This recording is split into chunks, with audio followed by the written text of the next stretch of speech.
चलिए देखिए, इसके पहले हम लोग पढ़े हैं प्रतिचुंबकीय पदार्थ किसे कहते हैं, प्रतिचुंबकीय पदार्थ के गुण क्या होते हैं। ठीक है, अब जो हम पढ़ने वाले हैं वो है अनुचुंबकीय पदार्थ। क्या होता है अनुचुंबकीय पदार्थ, क्या होते हैं अनुचुंबकीय पदार्थ के गुण। ठीक है, इसी पर अब हम लोग चर्चा करेंगे। तो हेडिंग लगा लें, अनुचुंबकीय पदार्थ। हेडिंग लगाइए, बात ना करें। अनुचुंबकीय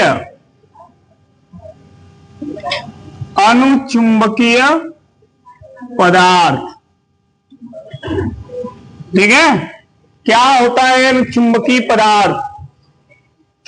ठीक है, ध्यान देना, प्रतिचुंबकीय पदार्थ में आपने देखा कि पदार्थ चुंबकीय क्षेत्र में रखने पर चुंबकीय क्षेत्र के विपरीत दिशा में क्या हो रहा था, धीरे धीरे प्रतिकर्षित हो रहा था। ठीक है, लेकिन अनुचुंबकीय पदार्थ को अगर आप बाह्य चुंबकीय क्षेत्र में रखेंगे तो यह धीरे धीरे क्या होगा, उस चुंबक की ओर या उस चुंबकीय क्षेत्र के दिशा में आकर्षित होगा। ठीक है, जैसे मान लीजिए यह एक चुंबक है, ध्यान से सुनना, यह एक चुंबक है और यह इस चुंबक का चुंबकीय क्षेत्र है।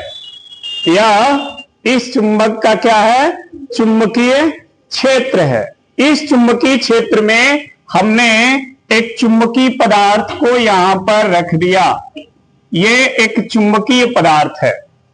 ठीक, और देखा कि हमने कि ये जो चुंबकीय पदार्थ है वो धीरे धीरे इसकी तरफ आ रहा है, इसके करीब आ रहा है। ठीक है, तो जब ये धीरे धीरे इसके करीब आने लगे तो इस पदार्थ को हम क्या कहेंगे, अनुचुंबकीय पदार्थ। जब कोई धीरे धीरे पास आए तो उसका नाम क्या है, अनुचुंबकीय। ठीक है, हाँ, तो ये अनुचुंबकीय होता है।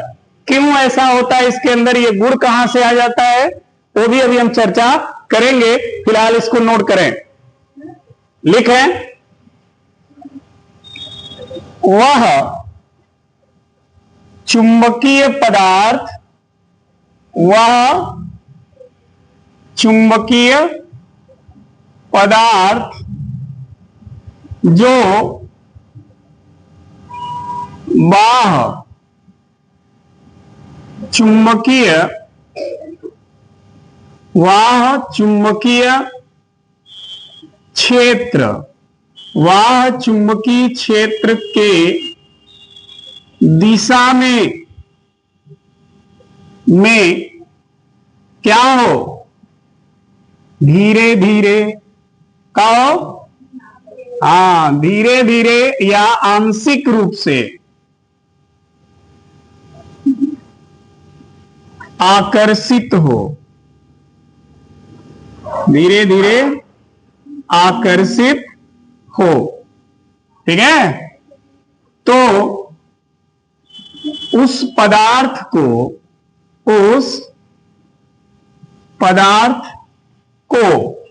किस पदार्थ की बात कर रहे हैं, बताइएगा, किस पदार्थ की, इस पदार्थ की। ठीक है, इस पदार्थ की हम बात कर रहे हैं। ठीक, तो उस पदार्थ को क्या कहेंगे,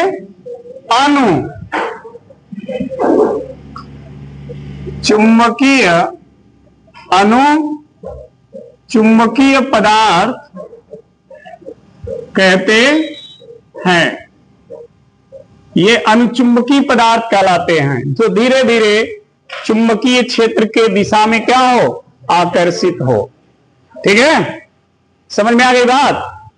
अब देखना ध्यान से, अगर इसका एग्जाम्पल पूछा जाए क्या होगा, कौन पदार्थ हैं जो धीरे धीरे आते हैं, तो उसमें है एल्युमिनियम, क्रोमियम, मैग्नीज, ठीक है, ऑक्सीजन। ठीक, ये सब क्या है, कहां है, क्या नाम है, हाँ हाँ वही वही, ठीक है। तो लिख ले एल्युमिनियम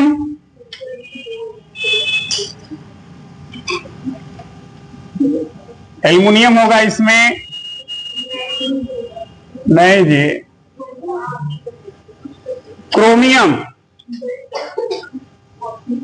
ऑक्सीजन, नहीं, सोडियम, ठीक है, प्लेटिनम आदि। हाँ, ये सभी पदार्थ जो होते हैं अनुचुंबकीय होते हैं, ठीक। ये धीरे धीरे आते हैं पास में, हाँ, ठीक। अब इसके अंदर धीरे धीरे वाला गुण कहां से आ जाता है? हाँ भाई, धीरे धीरे क्यों आएगा पास में? कुछ तो इसके अंदर गुण होगा। तो वो गुण की चर्चा हम करेंगे इलेक्ट्रॉनिक सिद्धांत के आधार पर। तो हेडिंग लगा लें, इलेक्ट्रॉनिक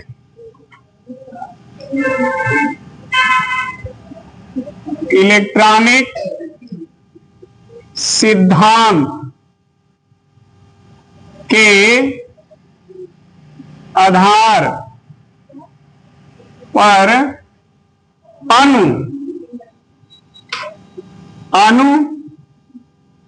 अनुचुंबकीय पदार्थ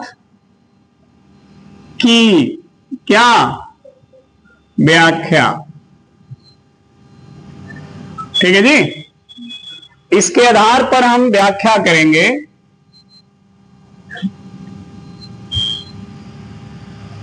ठीक, अब देखिए अनुचुंबकीय पदार्थ कौन होता है? ऐसे पदार्थ जिनके परमाणु में, ठीक है, विषम इलेक्ट्रॉन हो। कौन से इलेक्ट्रॉन? विषम, या उसके परमाणु में 3 इलेक्ट्रॉन हो, 5 इलेक्ट्रॉन हो, 7 इलेक्ट्रॉन हो, 9 इलेक्ट्रॉन हो, 11 हो, 13 हो, 15, 18, 21 ऐसे इलेक्ट्रॉन हो, ठीक है। तो जब ऐसे इलेक्ट्रॉन होंगे तो एक इलेक्ट्रॉन हर परमाणु में ऐसा बचेगा जिसका जोड़ा नहीं लगेगा, और जिस परमाणु का जोड़ा नहीं लगेगा वो जानते ही हैं, जिसका जोड़ा लग गया वो तो नहीं प्रकर्षित होगा, लेकिन जिसका जोड़ा नहीं लगेगा वो घूमेगा, और जब वो घूमेगा तो अपना चुंबकीय आघूर्ण क्या करेगा? बनाएगा, और जब अपना चुंबकीय आघूर्ण बनाएगा तो उस चुंबकीय आघूर्ण के कारण उसमें ये गुण डेवलप हो जाता है कि वो बाह्य चुंबकीय क्षेत्र के में धीरे धीरे क्या होता है? आकर्षित होने लगता है, ठीक है। प्रतिचुंबकीय में आपने देखा कि उसमें वे पदार्थ शामिल थे जिनके परमाणु में कितने इलेक्ट्रॉन थे? सम, जोड़ा वाले इलेक्ट्रॉन थे, हर ऑर्बिटल में जोड़ा इलेक्ट्रॉन थे। तो वे एक दूसरे के चुंबकीय आघूर्ण को क्या करते थे? निरस्त कर देते थे। लेकिन इसमें विषम जब इलेक्ट्रॉन होगा तो एक इलेक्ट्रॉन बच जाएगा जिसका जोड़ा नहीं लगेगा, और जब वो अपने दिशा में घूमेगा तो अपना चुंबकीय आघूर्ण क्या करेगा? बनाएगा, और जब अपना चुंबकीय आघूर्ण बनाएगा तो उस परमाणु का अपना चुंबकीय आघूर्ण हो जाएगा, ठीक। उस परमाणु का अपना चुंबकीय आघूर्ण हो जाएगा, परंतु ताप के अतिव्यवस्था के अनुसार अगर आप देखेंगे तो उस पदार्थ के सभी परमाणु अनियमित रूप से व्यवस्थित होते हैं। जैसे देखिए ध्यान से, मान लीजिए ये एक प्रतिचुंबकीय अनुचुंबकीय पदार्थ है, इसका हर परमाणु क्या है? एक चुंबकीय द्विध्रुव की तरह काम करेगा। क्यों करेगा? क्योंकि उसमें चुंबकीय आघूर्ण होगा। एक इलेक्ट्रॉन जो एक्सेस बच रहा है ना, जैसे मान लीजिए 7 इलेक्ट्रॉन है तो 2 2 1 है, 2 इलेक्ट्रॉन एक दूसरे के चुंबकीय आघूर्ण को निरस्त कर देंगे। ये भी दोनों इलेक्ट्रॉन एक दूसरे के चुंबकीय आघूर्ण को निरस्त कर देंगे, लेकिन हाइड्रोजन इकलौता है ना, ई बच जाएगा, ये बच जाएगा। और जब ये बचेगा तो चाहे ये घड़ी के सुई के दिशा में यानी क्लॉकवाइज दिशा में घूमे या एंटी क्लॉकवाइज दिशा में घूमे, किसी भी दिशा में घूमेगा और जब घूमेगा तो अपना चुंबकीय आघूर्ण बनाएगा। तो जिस परमाणु का ये इलेक्ट्रॉन होगा ना, वो परमाणु एक चुंबकीय द्विध्रुव की तरह व्यवहार करेगा, क्योंकि उसमें चुंबकीय आघूर्ण होगा। ठीक है, जिस परमाणु का ये इकलौता हाई वाला इलेक्ट्रॉन होगा, वो परमाणु किस तरह काम करेगा? चुंबकीय द्विध्रुव की तरह काम करेगा। क्यों? क्योंकि इसके घूमने के वजह से उसमें चुंबकीय आघूर्ण उत्पन्न हो रहा है। और आप सभी को पता है कि जिसमें चुंबकीय आघूर्ण होता है वो चुंबकीय द्विध्रुव कहलाता है। तो जिस परमाणु में ये इलेक्ट्रॉन है वो परमाणु चुंबकीय द्विध्रुव की तरह काम करेगा। परंतु जितने भी परमाणु होंगे वो सब के सब अपना अपना चुंबकीय आघूर्ण लेकर उपस्थित होंगे और उन चुंबकीय आघूर्णों की दिशा क्या होगी? सब अलग अलग होगी।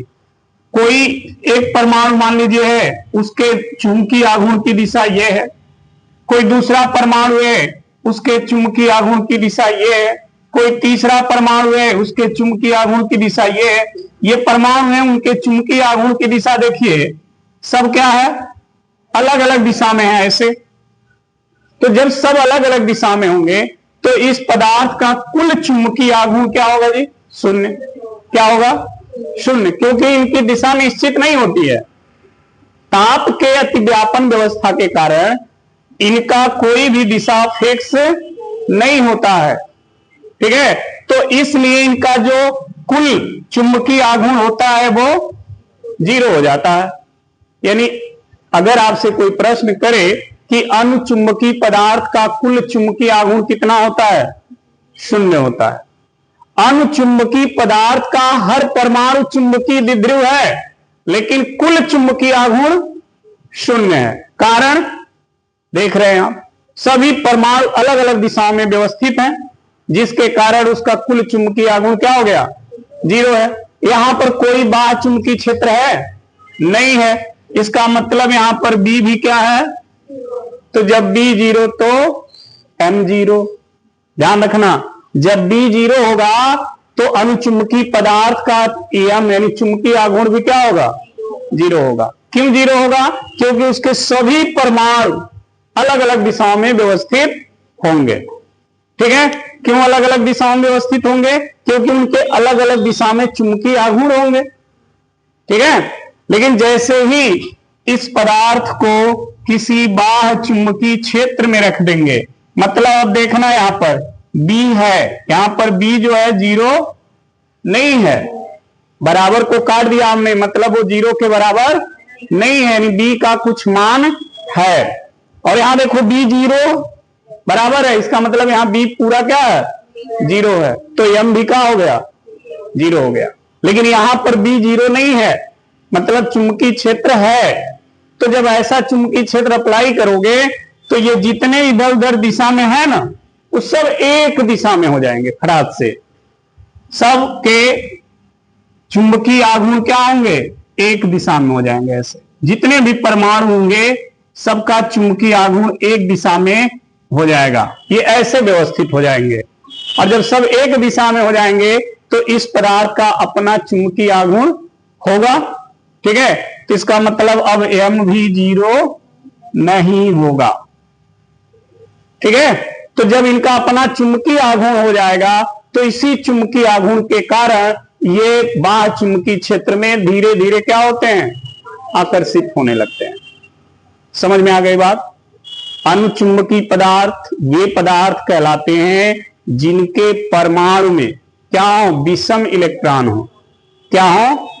विषम इलेक्ट्रॉन हो। जो विषम इलेक्ट्रॉन होता है उसके चक्रण के कारण उस परमाणु का अपना चुंबकीय आघूर्ण होता है, परंतु सभी परमाणु अलग अलग दिशाओं में व्यवस्थित होने के कारण उस पदार्थ का कुल चुंबकीय आघूर्ण 0 हो जाता है। परंतु जैसे ही इस पदार्थ को बाह्य चुंबकीय क्षेत्र में रखते हैं तो बाह्य चुंबकीय क्षेत्र के कारण सभी परमाणु एक दिशा में क्या होते हैं? व्यवस्थित हो जाते हैं, जिससे इनका अपना चुंबकीय आघूर्ण हो जाता है। और उसी चुंबकीय आघूर्ण के कारण ये बाह्य चुंबकीय क्षेत्र में धीरे धीरे आकर्षित होने लगते हैं। समझ में आ गई कहानी इनकी, क्यों ऐसा होता है इसमें? तो नोट करें, इलेक्ट्रॉनिक सिद्धांत के आधार पर अनुचुंबकीय पदार्थ की व्याख्या लिखें। वे पदार्थ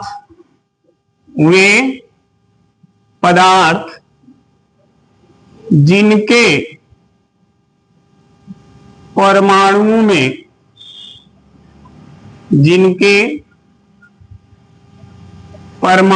में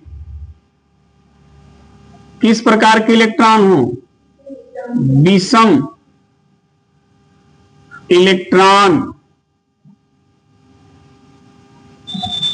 उपस्थित हो, विषम इलेक्ट्रॉन उपस्थित हो। तो जब विषम इलेक्ट्रॉन उपस्थित होगा तो एक इलेक्ट्रॉन उसमें ऐसा होगा जिसका जोड़ा नहीं बनेगा। तो विषम इलेक्ट्रॉन चक्रण, विषम इलेक्ट्रॉन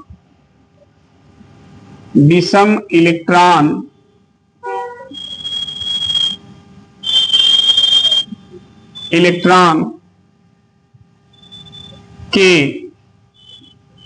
चक्रण के कारण, विषम इलेक्ट्रॉन के चक्रण के कारण उस परमाणु,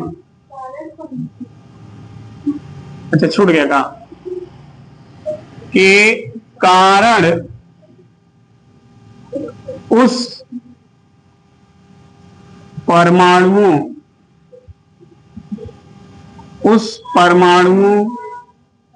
का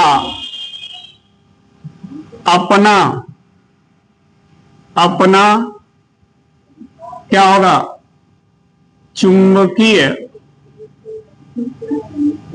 उस परमाणुओं का अपना चुंबकीय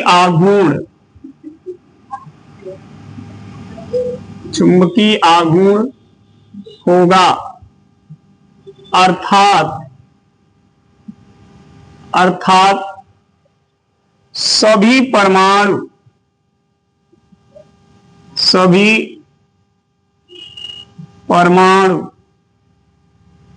चुंबकीय द्विध्रुव की तरह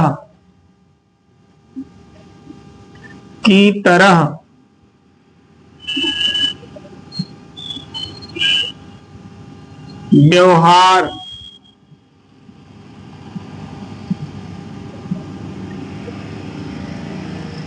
करने लगते हैं,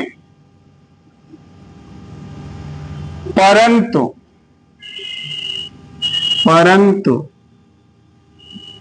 ताप अतिव्यापन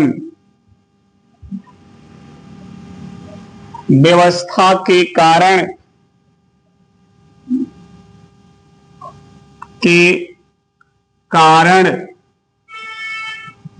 सभी परमाणु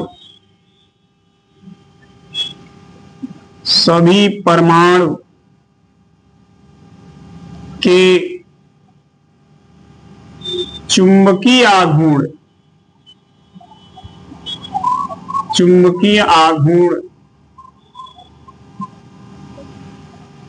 भिन्न भिन्न दिशाओं में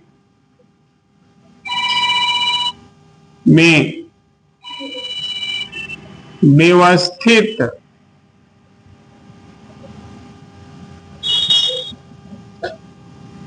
होते हैं, जिससे उस पदार्थ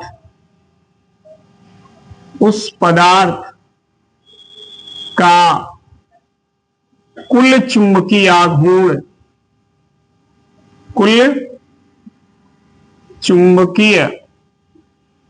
आघूर्ण क्या हो जाता है? शून्य हो जाता है।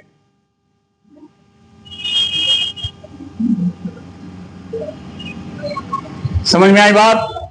देख लेना, हमने कहा वे पदार्थ जिनके परमाणुओं में विषम इलेक्ट्रॉन उपस्थित हों, तो विषम जो इलेक्ट्रॉन होता है उसके चक्रण के कारण उस परमाणुओं का अपना चुंबकीय आघूर्ण होगा। ठीक, अर्थात सभी परमाणु चुंबकीय द्विध्रुव की तरह व्यवहार करने लगते हैं, परंतु ताप अतिव्यापन व्यवस्था के कारण सभी परमाणु के चुंबकीय आघूर्ण भिन्न भिन्न दिशाओं में क्या होते हैं? व्यवस्थित होते हैं, और इसलिए उस पदार्थ का कुल चुंबकीय आघूर्ण शून्य हो जाता है। ठीक, परंतु जब इस पदार्थ को बाह्य चुंबकीय क्षेत्र में रखेंगे तो सभी परमाणुओं के चुंबकीय आघूर्ण एक दिशा में हो जाते हैं। ठीक है, तो नीचे लिखेंगे जब पदार्थ को बाह्य चुंबकीय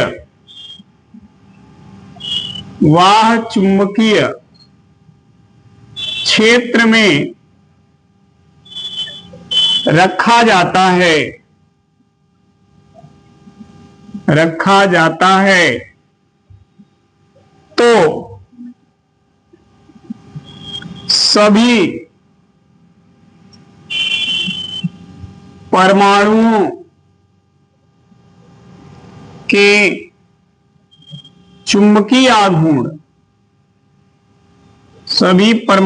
के चुंबकीय आघूर्ण क्या होते हैं?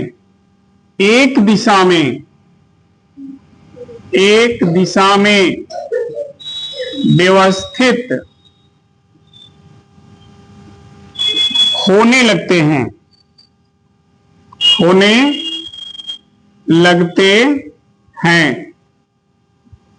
जिससे ये पदार्थ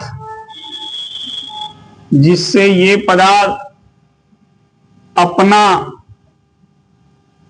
चुंबकीय आघूर्ण रखता है और वह चुंबकीय क्षेत्र के दिशा में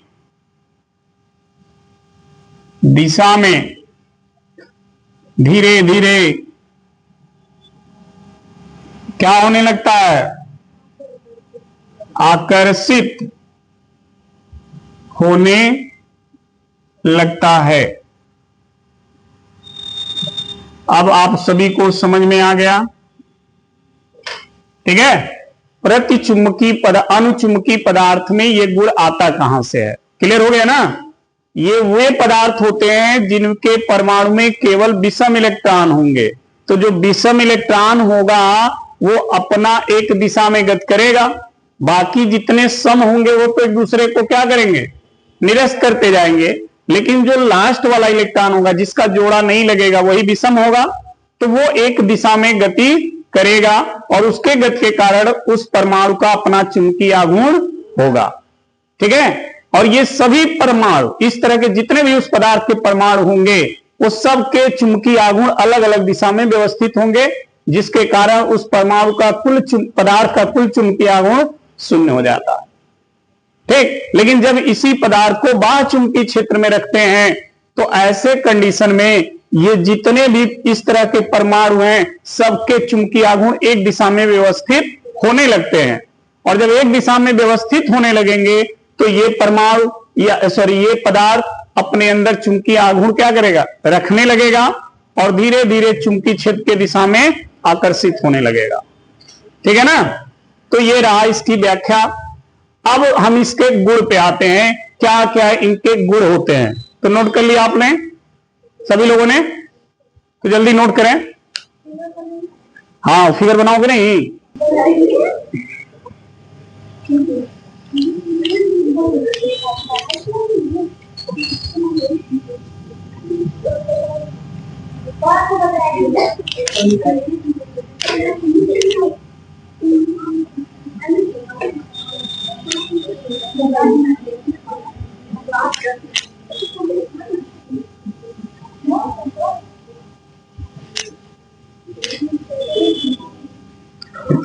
इतना पोछा मारे पड़ा था।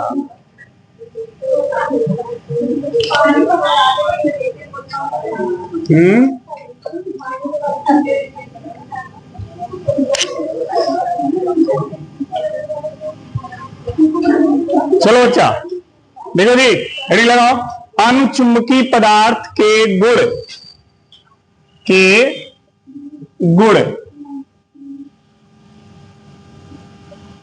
अनुचुंबकीय पदार्थ के गुण। देखिए क्या होता है इनके गुण, समझो इधर। पहला गुण देखो, ये अनुचुंबकीय जो पदार्थ होते हैं ये क्यूरी के ताप के नियम का पालन करते हैं। अगर अनुचुंबकीय पदार्थ को आप गर्म कर दोगे ना तो ये अपना चुंबकीय गुण खो देगा। जो उसके अंदर चुंबकीय गुण है उसको क्या करेगा, खो देगा। ठीक है, तो नोट करें नंबर 1,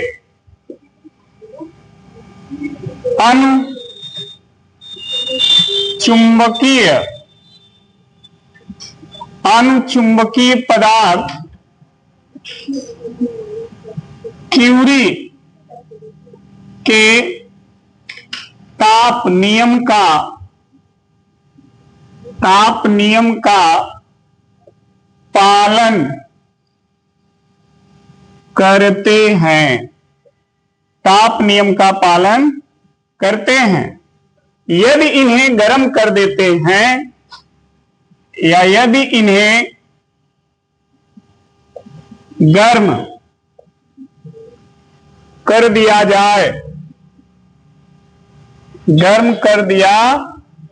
जाए तो अपने चुंबकीय गुण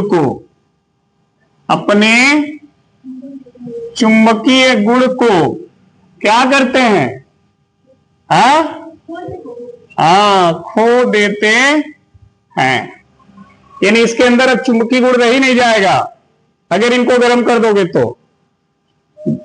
हाँ, दूसरा देखो, दूसरा गुण क्या है इनका, अगर आप इनको बाह्य चुंबकीय क्षेत्र में स्वतंत्रता पूर्वक लटकाओगे तो ये धीरे धीरे चुंबकीय क्षेत्र के दिशा में आ जाएंगे। ठीक है, जिस दिशा में बाह्य चुंबकीय क्षेत्र होगा उसी दिशा में आके ये रुक जाएंगे।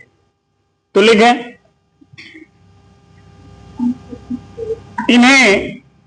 इन्हें मतलब किन्हें, अनुचुंबकीय पदार्थ को, इन्हें बाह्य चुंबकीय क्षेत्र में लटकाने पर चुंबकीय क्षेत्र के दिशा में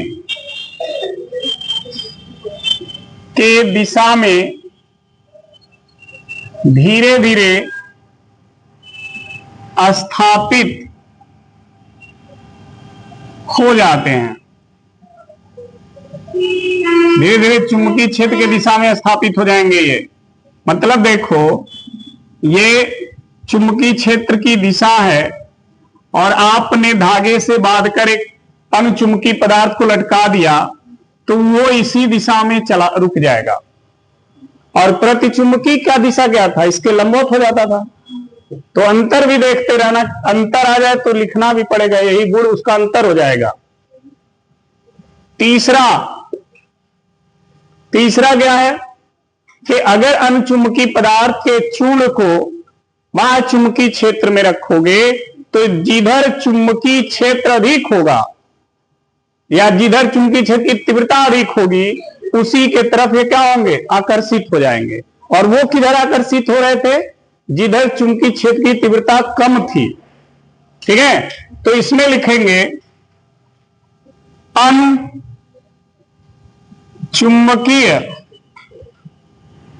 पदार्थ के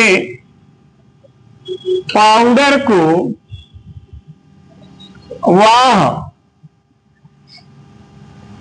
चुंबकीय क्षेत्र में रखने पर वह अधिक चुंबकीय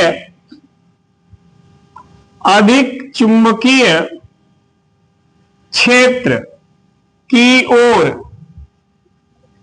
क्या होंगे, आकर्षित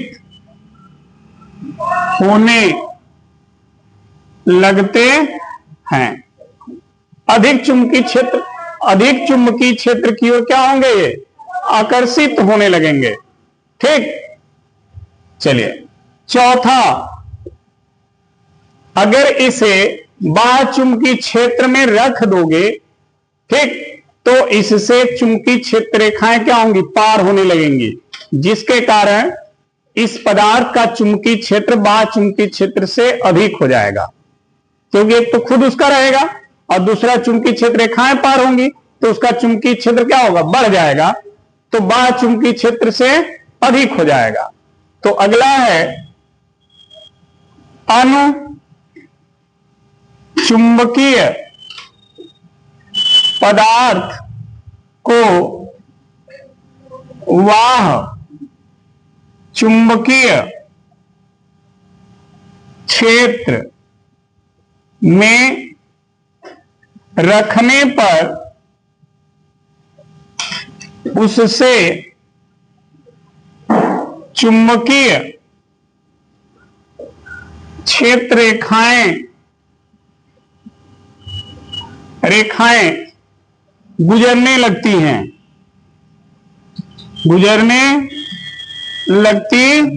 हैं, जिससे उसका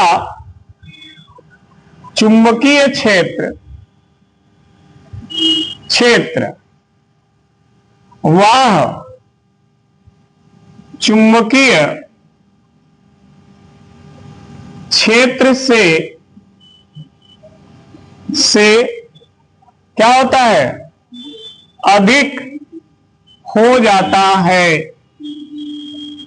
ध्यान देना, मान लो ये बाह्य चुंबकीय क्षेत्र है, ये इसकी चुंबकीय क्षेत्र है B0, ठीक है, हमने एक अनुचुंबकीय पदार्थ इसमें रख दिया, तो चुंबकीय क्षेत्र रेखाएं इस पदार्थ से भी क्या हो रही हैं, गुजर रही हैं। तो इस पदार्थ का जो चुंबकीय क्षेत्र है वो होगा क्या, B, ठीक, और यह चुंबकीय क्षेत्र इससे क्या होगा, अधिक हो जाएगा, यानी B ग्रेटर देन B0।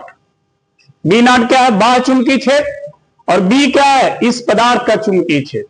तो ये चुंबकीय क्षेत्र इससे अधिक हो जाएगा, क्योंकि इससे बाह्य चुंबकीय क्षेत्र रेखाएं प्रवेश कर रही हैं। ठीक है, प्रतिचुंबकी में ऐसा नहीं था, देखा होगा, उसके बाहर से चुंबकीय क्षेत्र रेखाएं जा रही थी। ठीक, पांचवा गुण देखिए, पांचवा गुण ये कहता है कि इनकी जो चुंबकीय सुग्राहिता होती है या इनका अपेक्षिक चुंबकीय पारगम्यता, देखिए इनका अपेक्षिक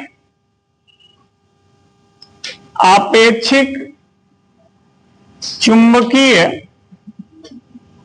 पारगम्यता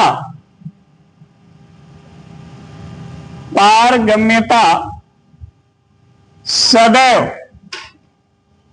एक से क्या होती है, अधिक, एक से अधिक होती है।